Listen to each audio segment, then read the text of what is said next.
시작 떨리는 마음 손이 잡고서 함께 걷던 그 길 아직도 생생해 널 사랑해 널 사랑해 내게 말하고 싶어 네 눈속에 빠져드는 이 순간 영원히 간직할게 널 사랑해 널 사랑해 이 마음 변치 Lady Ha-yoon, a sharp-tongued noblewoman, and Lord Seo-jin, an arrogant but skilled royal advisor, have been rivals since childhood.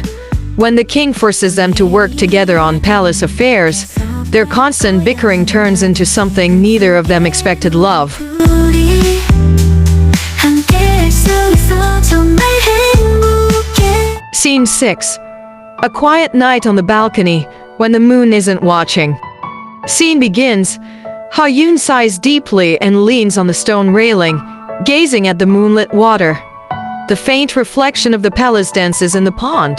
I used to think the court would be easier once I proved myself, but the more I speak, the more they call me difficult. Footsteps approach. She tenses then relaxes slightly as she sees Seo-jin standing nearby, holding 2 cups of wine. You left before dessert. I assumed it was because you didn't want to hear more praise for the ginseng soup. No, I just needed quiet. They stand side by side in silence. The wind is soft. The moonlight silvers the edge of the railing. You surprised me today. That I didn't set you on fire? That you stayed calm, led the kitchen, managed chaos better than most generals I've met. Ha-yoon looks away, suddenly shy from the compliment.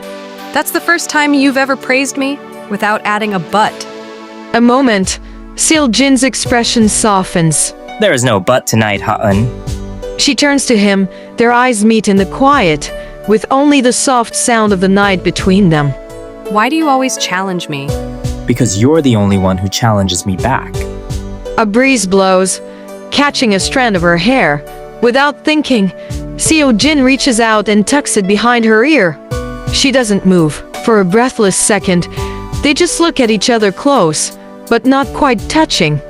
Something unspoken stirs between them. If the moon weren't watching, I think I might. She trails off, unsure. Then let's pretend she's not. A beat. She leans just a little closer until the sound of a loud sneeze breaks the moment. Achoo! I knew someone was falling in love. Both jump and spin around. Yuna Kang is hiding behind a column, clearly eavesdropping again. King, I will have you reassigned to pigsty duty. Ha ha ha! Good night, Seo-jin. She walks back inside, but pauses at the door to glance back. Their eyes meet. There's a soft understanding between them now. Good night, Ha-eun. Scene 7. The jealousy that wasn't supposed to happen. It's not like I care. Right? Scene begins. The young envoy, tall with striking features, bows and offers Ha-yoon a small foreign pendant. A token from my homeland, my lady, a sign of gratitude for your efforts in the preparations. Your presence has brought warmth to this court. How very thoughtful. Thank you, Envoy Malik. She accepts it gracefully, but suddenly feels the weight of someone's gaze. She turns and sees Seo-jin across the garden, staring, expression unreadable. You disapprove, my lord? Disapprove? Hardly. She can. Accept all the trinkets she wants. Trinkets or proposals? Seo-jin says nothing, but the way he crushes the corner of his scroll says enough. Later that afternoon, hallway scene. Ha-yoon walks through the corridor, still holding the pendant. Seo-jin intercepts her with that infuriatingly calm look. Busy day. Lady Ha-eun, charming foreigners, collecting jewelry, changing foreign policy through smiles. Is that sarcasm I hear, or are you jealous? Jealous? Of a man who gave you a shiny pebble in a compliment? Hardly. Oh, so you were watching. I had no idea my diplomatic affairs bothered you. They don't bother me, but I don't like seeing others treat you like a prize to be won. Then how do you see me? A pause. He opens his mouth but is cut off by the sharp voice of Minister Choi approaching.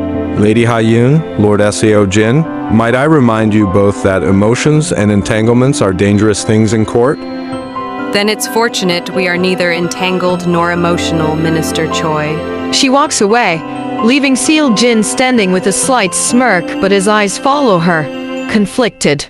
Prince Gyang, watching from the shadows. Did you see that? He nearly confessed. I give it 3 more disasters before he says anything useful. Scene 8. The storm at the summit. When the heart speaks louder than politics. Scene begins. Minister Choi steps forward during a discussion between Goryeo and a foreign official, subtly undermining Ha-yoon's proposal in front of everyone. Forgive me, Your Majesty, but Lady Ha-yoon's recommendations, while eloquent, lack a certain diplomatic maturity. Perhaps she forgets that emotions should not lead negotiations.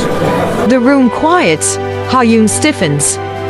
With respect, Minister Choi, emotions didn't write the treaty drafts or calculate the tariffs. That was logic, something even your outdated methods can't outmatch. Soft gasps ripple through the room. Seo-jin's hand tightens on his fan. Minister Choi chuckles coldly. Then perhaps next time you'll leave politics to those more suited for it. He gestures toward Lord Seo-jin, inviting him to speak instead. Seo-jin steps forward slowly. Everyone watches. I agree. Lady Ha-yoon should not be spoken for. Minister Choi smiles, thinking Seo-jin supports him. Ha-yoon looks down, assuming the same. Because she's more than suited to lead these discussions herself. Everyone turns. Choi's face drops. Ha-yoon looks up, eyes wide. I've worked beside her, argued with her, challenged her, even underestimated her. But not once has she failed this court. She's not only brilliant, she's brave. And she speaks the truth when many of us do not. The court murmurs. Ha-yoon blinks, touched. Well said. Who knew Lord Seo-jin had a heart after all? The king nods approvingly. Minister Choi clenches his jaw, bowing tightly.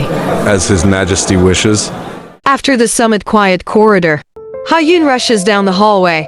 Seo-jin follows, catching up to her near the lantern-lit archway. Ha-yoon. Why did you defend me like that? Because I couldn't let him belittle what we built together. She searches his eyes. You weren't supposed to care this much. But I did. Beat. They stand in the golden lantern glow, the moment thick with all the unsaid feelings between them. And I think I've cared for a long time. I was just too proud to admit it. She exhales relieved, nervous, unsure. So what now? He steps closer. No jest, no teasing. Now, I ask if I can finally hold your hand without pretending it's for diplomacy. She slowly reaches out this time. No tug of war, their fingers intertwine naturally. Prince Gyang peeking from behind a curtain with Eunuch Kang. They're actually holding hands. This is historic. Shall I prepare the wedding invitation scrolls? Final scene. The epilogue from rivals to ridiculous. Your Majesty, they're at it again.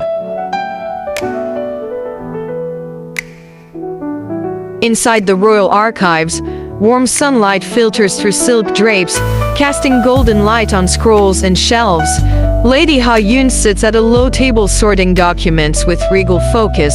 Lord Seo-jin stands nearby, holding a scroll upside down. This map is either upside down or Goryeo has suddenly moved next to the sea dragons. It's upside down, genius. Ah, just like my heart when you're near. Just outside, Prince Gyang passes by with Eunuch Kang. Your Majesty, they're at it again.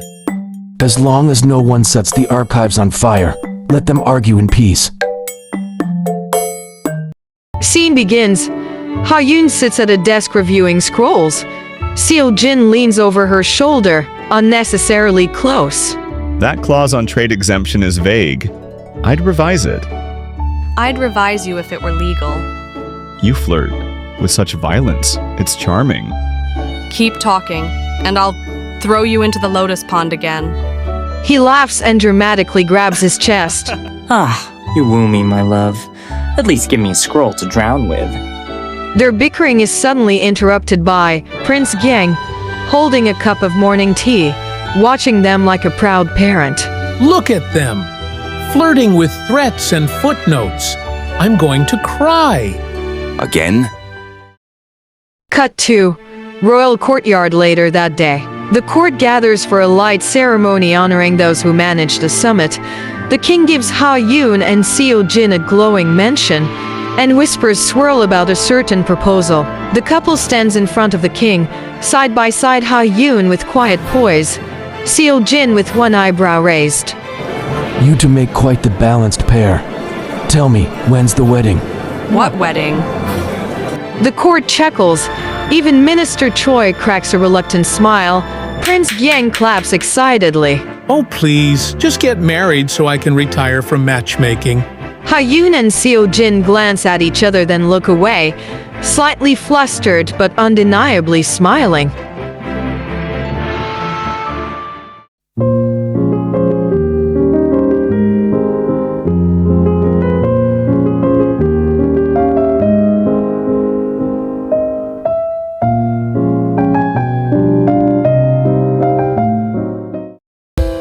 And so, Lady Ha Yun and Lord Seo Jin proved that true love isn't always born in poetry.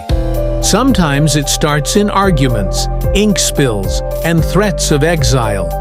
But when you find someone who challenges you and still chooses to stand beside you, that's the greatest diplomacy of all.